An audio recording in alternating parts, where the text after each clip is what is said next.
வணக்கம். இது நியூஸ் 18 தமிழ்நாடு. செய்திகளை தொகுத்து வழங்குவதற்காக நான் பாலவேல் சக்கரவர்த்தி. செய்திகளை விரிவாக பார்ப்பதற்கு முன்னர் முதலில் தலைப்புச் செய்திகளை பார்க்கலாம். சென்னையில் மகளிருக்கான கட்டணமில்லா பேருந்து சேவையை அதிகரிக்க தமிழக அரசு முடிவு. வருவாய் குறைவான பேருந்துகளை விடியல் பயண திட்டத்தில் சேர்க்க திட்டம். 117 கோடி ரூபாயில் 14 கோயில்களில் புதிய திட்டப்பணிகளுக்கு அடிக்கல். 5 கோயில்களில் முடிவுற்ற பணிகளையும் தொடங்கி வைத்தார் முதலமைச்சர் மு.க.ஸ்டாலின்.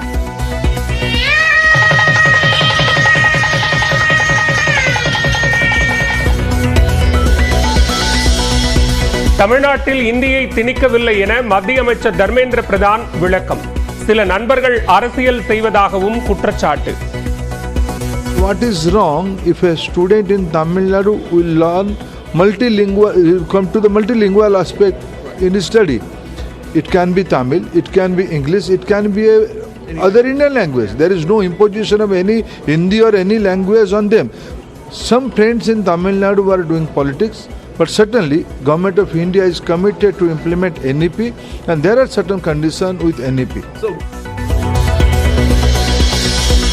மும்மொழி கொள்கையை தமிழ்நாடு ஒருபோதும் அனுமதிக்காது. துணை முதலமைச்சர் உதயநிதி ஸ்டாலின் உறுதி. இந்தியாவிலே ஜிஆர் கிராஸ் என்ரோல்மெண்ட் ரேஷியோவில் இந்தியாவிலே நம்பர் 1 தமிழ்நாடு. அது இருமொழி கொள்கை தான் இருக்கிறதுலே. டாப் டாக்டர்ஸ் எடுத்து பார்த்துக்கிட்டிங்கன்னா, சயின்டிஸ்ட் எடுத்து பார்த்தீங்கன்னா எல்லாருமே தமிழ்நாட்டில் அரசு பள்ளியில் தமிழில் படிச்சுட்டு போய் இன்றைக்கி உலக சாதனை படிச்சுட்டு இருக்காங்க. ஆனால் அதோட இதை கம்பேர் பண்ணாதீங்க. இதை வன்மையாக கண்டிக்கின்றோம். நிச்சயமாக மும்மொழி கொள்கையை நாங்கள் ஏற்றுக்கொள்ள மாட்டோம். தமிழ்நாட்டு மக்களும் ஏற்றுக்கொள்ள மாட்டோம். 2 நாள் பயணமாக வரும் 25ஆம் தேதி கோவை வருகிறார் மத்திய உள்துறை அமைச்சர் அமித்ஷா. 25ஆம் தேதி ஈஷா யோகா மைய சிவராத்திரி விழாவில் பங்கேற்பதுடன் 26ஆம் தேதி 5 மாவட்ட பாஜக அலுவலகங்களை காணொலியில் திறக்கிறார். அதிமுக ஒருங்கிணைப்பில் சிபாரிசு கேட்கவில்லை என ஓ பன்னீர்செல்வம் காட்டம். 6 மாதம் அமைதியாக இருந்தால் அதிமுகவில் சேர்க்க பரிசீலிப்போம் என கூறிய ராஜன் செல்லப்பாவிற்கு பதில். எங்களை எல்லாம் சிபாரிசு செய்வார் ஒரு தோணியில் அவர் பேசியிருக்கிறார். அது அவருக்குரிய அழகல்ல என்பதை நான் தெரிவித்துக் கொள்கிறேன். யாரிடமும் நாங்கள் எங்களை அழைத்து கொண்டு போய் சேர்க்க வேண்டும் என்று சொன்னது கிடையாது, சொல்லவும் மாட்டோம். ராமநாதபுரம் மக்களவை தொகுதியில் தான் டெபாசிட் இழந்ததற்கு காரணமே ஆர்பி உதயகுமார் தான் காரணம் என ஓ பன்னீர்செல்வம் குற்றச்சாட்டு. தனக்கு எதிராக பன்னீர்செல்வம் என்ற பெயரில் பலரை களமிறக்கியதாகவும் புகார். திருப்பரங்குன்றம் மலை மீது ஏறி காசி விஸ்வநாதர் கோயிலுக்கு சென்ற மத்திய இணையமைச்சர் எல் முருகன். 5 பேரை தவிர மற்றவர்களை அடிவாரத்திலேயே தடுத்து நிறுத்திய காவல்துறை.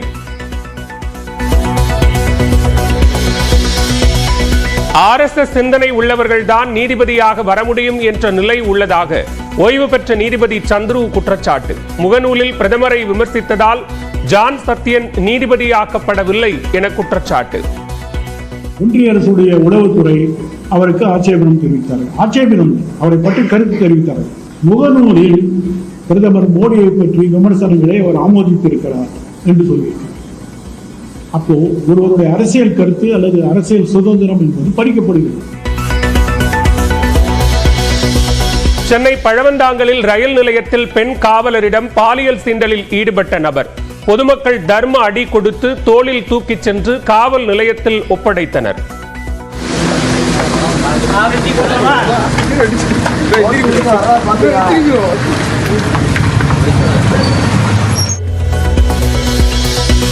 நெல்லை, கன்னியாகுமரி, தூத்துக்குடியில் சட்டவிரோதமாக தாது மணல் எடுக்கப்பட்டது உறுதி. சிபிஐ விசாரணை நடத்த சென்னை உயர்நீதிமன்றம் ஆணை. தனியார் தாது மணல் ஏற்றுமதியாளர்களுக்கு 5832 கோடி ரூபாய் அபராதம் விதித்தது செல்லும். உயர்நீதிமன்றம் திட்டவட்டம்.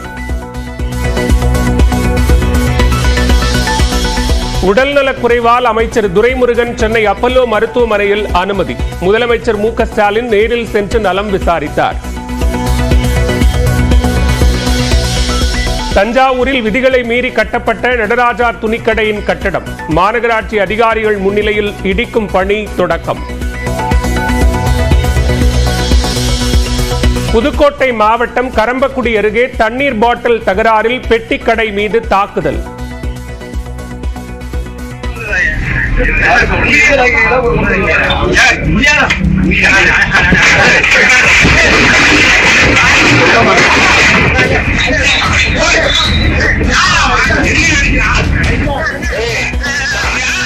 மூன்று பேரை கைது செய்தது காவல்துறை.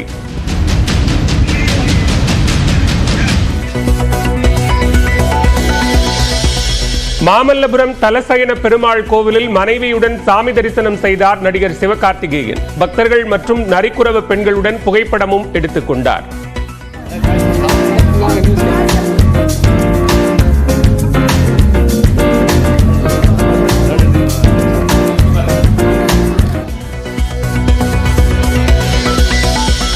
டெல்லியில் ரிக்டர் அளவுகோலில் 4 புள்ளிகளாக பதிவான நில அதிர்வு. கட்டடங்கள் குலுங்கியதால் வீதிகளில் தஞ்சமடைந்த மக்கள்.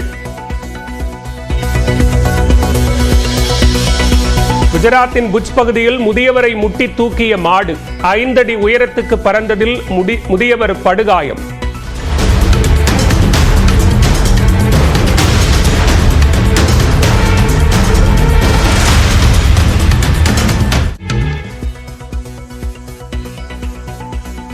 சென்னை பழவந்தாங்கல் ரயில் நிலையத்தில் பெண் காவலரின் தங்கச் செயின் பறித்த சம்பவத்தில் திடீர் திருப்பமாக அவரிடம் பாலியல் சீண்டலில் ஈடுபட்டதும் விசாரணையில் தெரியவந்துள்ளது.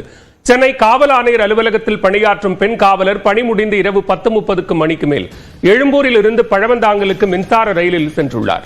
ரயிலில் இருந்து இறங்கி நடைபாதையில் சென்று கொண்டிருந்த போது திடீரென வந்த நபர் பெண் காவலரின் வாயை மூடி அவர் அணிந்திருந்த 1.5 சவரன் தங்கச் சங்கிலியை பறித்துக் கொண்டு தப்பியோட முயன்றுள்ளார்.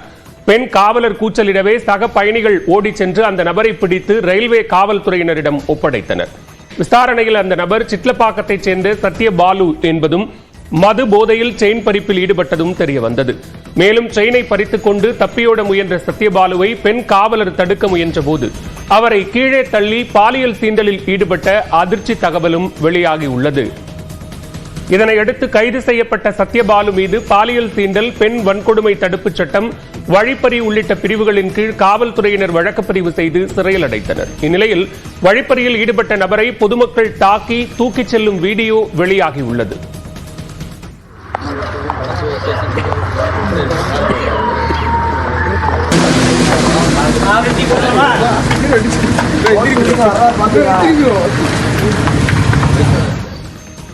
பிரதமர் நரேந்திர மோடிக்கு எதிராக முகநூலில் கருத்து தெரிவித்ததால் நீதிபதி பதவி மறுக்கப்படும் நிலை உள்ளதாக ஓய்வு பெற்ற நீதிபதி சந்துரு குற்றம் சாட்டியுள்ளார்.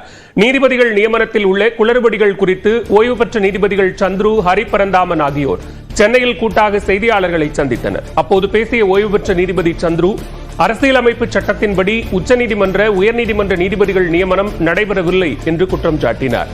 நீதிபதிகள் நியமனத்தில் சமூக நீதி பின்பற்றப்படுவதில்லை என்று கூறிய அவர், கடந்த 5 ஆண்டுகளில் நியமிக்கப்பட்ட நீதிபதிகளில் 79 விழுக்காட்டினர் உயர் சாதியைச் சேர்ந்தவர்கள் என்றும், உச்சநீதிமன்றத்தில் நீதிபதிகளாக 34% பேர் பிராமண சமூகத்தினராக இருப்பதாகவும் தெரிவித்தார். கொலிஜியம் பரிந்துரை செய்தாலும் மத்திய அரசுக்கு விருப்பம் இல்லை என்றால் நீதிபதி பொறுப்புக்கு வர முடியாது என்றும் சந்துரு விமர்சித்தார். வழக்கறிஞர்கள் ஜான் சத்யன் மற்றும் நீலகண்டனை நீதிபதியாக நியமிக்க முதலமைச்சர் மு க ஸ்டாலின் குரல் கொடுக்க வேண்டும் என்றும் சந்துரு கேட்டுக் கொண்டார். சென்னை நீதிமன்றம் நடைமுறையில் கிரிமினல் வழக்கை நடத்தி திறமை பெற்ற ஜான் சத்யன் என்ற வழக்கறிஞர் பெயரை செபர்ந்தளித்தார். ஆனாலும் ஜான் சத்யம் கடந்த 2 வருடங்களாக நியமனம் செய்யப்படவில்லை. காரணம் என்னவென்றால், ஒன்றிய அரசுடைய உளவுத்துறை அவருக்கு ஆட்சேபனம் தெரிவித்தார்கள். ஆட்சேபனம் அவரை பற்றி கருத்து தெரிவித்தார்கள். எந்த கருத்து என்றால், நீங்கள் அதிர்ச்சியம் அடைவீர்கள், முகநூலில் பிரதமர் மோடியை பற்றி விமர்சனங்களை அவர் ஆமோதித்திருக்கிறார் என்று சொல்லியிருக்கிறார். அப்போ ஒருவருடைய அரசியல் கருத்து அல்லது அரசியல் சுதந்திரம் என்பது பறிக்கப்படுகிறது.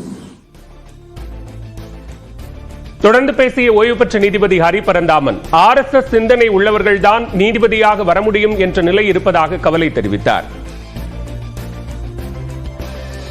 RSS ஐடியாலஜியை சேர்ந்தவங்க தெளிவாகவே சொல்லலாம். அப்படி இருந்தால்தான் அவங்க கிடைக்கும், இல்லாட்டி கூட கிடைக்காது. அது எந்த கம்யூனிட்டியா இருந்தாலும் பரவாயில்ல. அப்படின்ற ஒரு விதமான ஒரு சூழல் இன்னைக்கு இருக்கு. எல்லா இன்ஸ்டிடியூஷனையும் அவங்க கையில் எடுத்துக்கிட்டாங்க. இப்ப CBI கையில் எடுத்துக்கிட்டாங்க. இடி பிஎம்எல்ஏ கையில் எடுத்துக்கிட்டாங்க, உபா கையில் எடுத்துக்கிட்டாங்க, என்ஐஏ கையில் எடுத்துக்கிட்டாங்க மாதிரி உச்ச நீதிமன்றம் உயர் நீதிமன்றங்கள் கூட அந்த நியமனங்கள் கூட தீர்மானம் பண்ணுவதாக இன்னைக்கு ஒன்றிய அரசு தான் இன்னைக்கு அநேகமாக இருக்கிறது. ஜான் சத்யன் வெறும் சத்யனா தான் நியமனம் ஆயிருப்பார்.